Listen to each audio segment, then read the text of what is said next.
The atmosphere in Lagos on February 13, 1976 was like every other day in the city. Since it was Valentine's Day Eve, lovers in the then Federal Capital Territory were finalizing plans on how to surprise their loved ones the next day. Little did anyone know that the day would turn out to be one of the most unforgettable days in our national history. General Murtala Muhammed, Nigeria's third military head of state, was assassinated on his 200th day in office. This video is a very full account of the regime of General Murtala Muhammed and the unsuccessful coup attempt that ultimately claimed his life. He was killed by Lieutenant Colonel Buka Suka Dimka on February 13, 1976. Please stay tuned. Hello, Hisplus. Welcome back to Hispo Media. Gabriel here. Without much ado, let's get started. Murtala Muhammed was born on November 8, 1938 in the city of Kano. His father, Muhammad Rizkua, was from the Fulani Ginawa clan and has a long history of Islamic jurisprudence. His mother, Uwani Rahamatu, was from the Kanuri and Fulani Jobawa clan. Muhammad began his education career at Chicken Gidan Elementary School, which was inside the Emir's palace.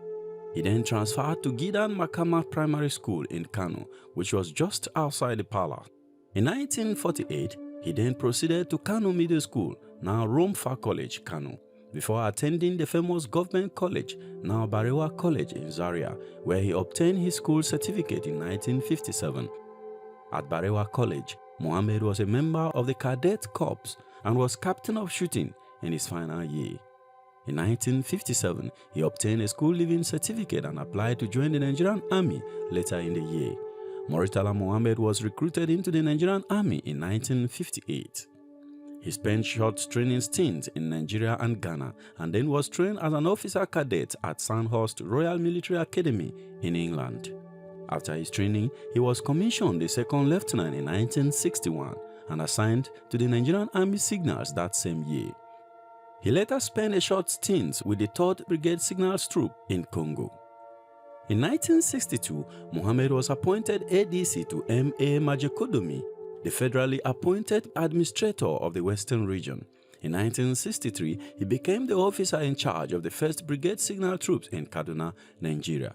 That same year, he traveled to the Royal Corps of Signals at the Catterick Garrison, England, for a course on advanced telecommunication techniques. On his return to Nigeria in 1964, he was promoted to Major and appointed officer commanding 1st Signal Squadron in Apapa, Lagos. In November 1965, he was made acting chief of signals of the army, while his paternal uncle, Inuwa Wada, had recently been appointed defense minister. 3 years later, Muhammad was appointed Federal Commissioner for Communications in Lagos.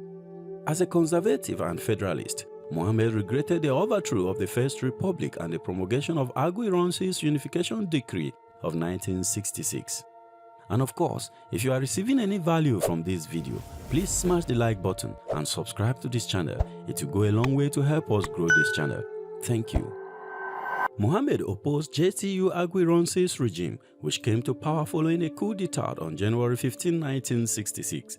The coup was led largely by Christian Igbos from the south, in which several northern Nigerian leaders were assassinated in gruesome circumstances. As GOC of the Nigerian Army, Aguiyi-Ironsi restored normalcy to the country by imprisoning the coup leaders and intimidating the federal cabinet into handing over the reins of power to him. However, many northerners saw this and the reluctance of Ironsi to prosecute the coupists and the fact that the army was allegedly giving exceptional privileges to the coupists as an indication of Ironsi's support for the killings. As a result, northern politicians and civil servants pushed northern officers like Muhammad to avenge the coup. Northern soldiers at Abeokuta Barracks mutinied on the 9th of July 29, 1966, setting in motion the counter-coup that was still at planning stage at the time. Despite Muhammad's insistence in wanting the job of Supreme Commander for himself, the counter-coup resulted in the installation of Lieutenant Colonel Yakubu Gowon as Supreme Commander of the Nigerian Armed Forces. This happened because Gowon was his superior in the army and Muhammad received little or no backing from the British and American advisors. He finally gave in. Gowon rewarded him by confirming his rank. He had previously been an acting lieutenant colonel. and also confirmed his appointment as Inspector of Signals. During the Nigerian Civil War, Muhammed was the General Officer Commanding GOC of the Nigerian Army's 2nd Division. This division was in charge of driving the Biafran army out of the Midwestern region, as well as crossing the Niger River and joining the 1st Division, which was advancing south from Suka and Enugu. When his forces entered Asaba, Delta State during the Biafran War, it is documented that General Murtala Muhammed oversaw the cold-blooded killings of innocent residents in what is known today as Asaba Massacre. Muhammad's wartime disaster occurred shortly after when he attempted to cross the Niger River to reach Biafra. Despite his superiors' advice at Army headquarters in Lagos that he should wait for the bridge to be rebuilt after it was blown off by fleeing Biafran forces, he insisted on a riverine crossing. He was defeated twice, but he remained steadfast in his purpose and eventually made it through on his 3rd attempt. Muhammad, fed up with Army headquarters reprimands, decided to resign his command and go on a long vacation in the United Kingdom, but not before threatening to resign his commission. His historic military feat during the war won him national acclaim and respect even from his adversaries.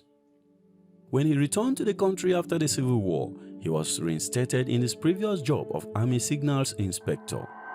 However, when the Gowon government's popularity waned as a result of excesses and corruption, certain army officers approached Brigadier Murtala Muhammed and 2 other wartime colleagues, claiming to be acting in the country's best interest.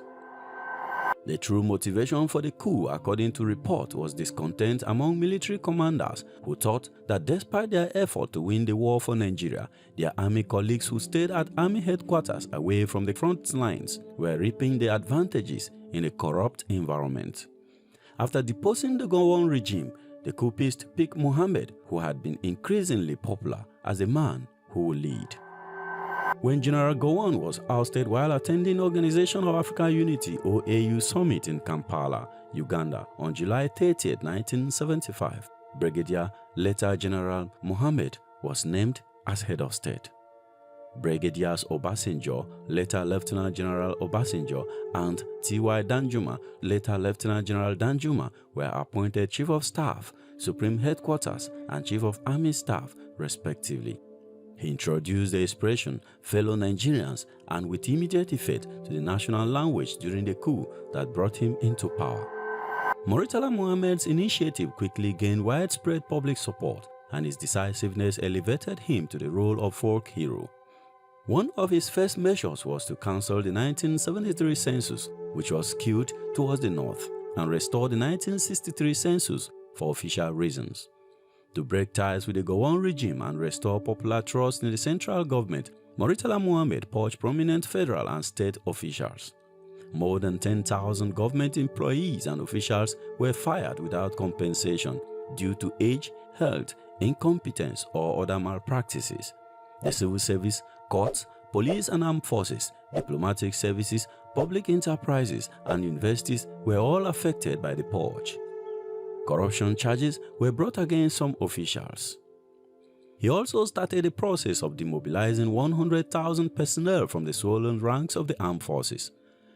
Civilians were appointed to 12 of the 25 ministerial positions on the new Federal Executive Council, but the cabinet was subordinate to the Executive Supreme Military Council. Muhammad imposed federal government authority in areas that had previously been reserved for the states, limiting state governments and governors' ability to determine and implement policies. Newly appointed state military governors were not given seats on the Supreme Military Council, but were instead expected to carry out Muhammad's federal policies through the Military Council. The federal government took over the country's 2 largest newspapers, declared broadcasting a federal monopoly, and took control of the remaining state-run universities. Murtala Muhammed initiated a comprehensive review of the 3rd National Development Plan. Singling out inflation as the greatest danger to the economy, he was determined to reduce the money supply that had been swollen by government expenditures on public works. Muhammad also announced that his government would encourage the rapid expansion of the private sector into areas dominated by the public corporations.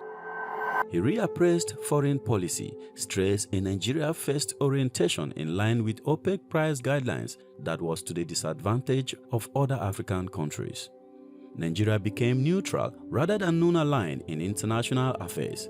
The shift in orientation became apparent in respect to Angola.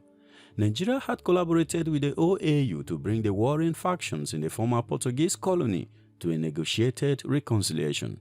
But late in the 1975, Murtala Muhammed announced Nigeria's support for the Soviet-backed Popular Movement for the Liberation of Angola, citing South Africa's armed intervention on the side of the rival National Union for the total independence of Angola.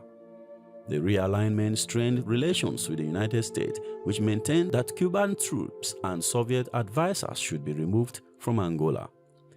In October of the same year, Nigerian Air Force took delivery of Soviet-built aircraft that had been ordered under the regime of Gowon.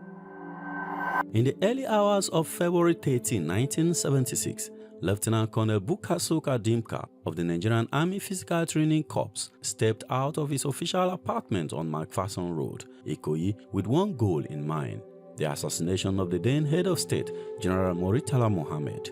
On that same day, General Muhammad set off for work along his usual route on George Street. Shortly after 8 a.m., while his Mercedes-Benz car traveled slowly in the infamous Lagos traffic near the Federal Secretariat at Ikoyi in Lagos, a group of soldiers, members of an abortive coup led by Suka Dimka, emerged from an adjacent petrol station, ambushed the vehicle and assassinated Muhammad.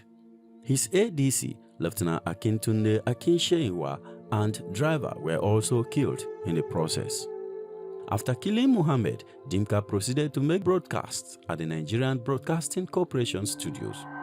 2 days after Muhammad was assassinated, Dimka was declared wanted for treason and murder by military authorities. He was eventually caught at a checkpoint at Abakaliki on March 5, 1976 and brought back to Lagos the following day. The assassination was part of an attempted coup led by Lieutenant Colonel Buka Suka Dimka. He was executed on 15 May 1976 at the Kirikiri Maximum Security Prison in Lagos by a firing squad. He was succeeded by the Chief of Staff, Supreme Headquarters, Olusegun Obasanjo, who completed his plan of an orderly transfer to civil rule by handing over power to Shehu Shagari on October 1, 1979. For more on how President Muhammadu Buhari overthrew Shehu Shagari in 1983, please click this video here. Don't forget to like this video. Please subscribe if you have not done so. See you in the next video. Thank you very much for watching. Peace.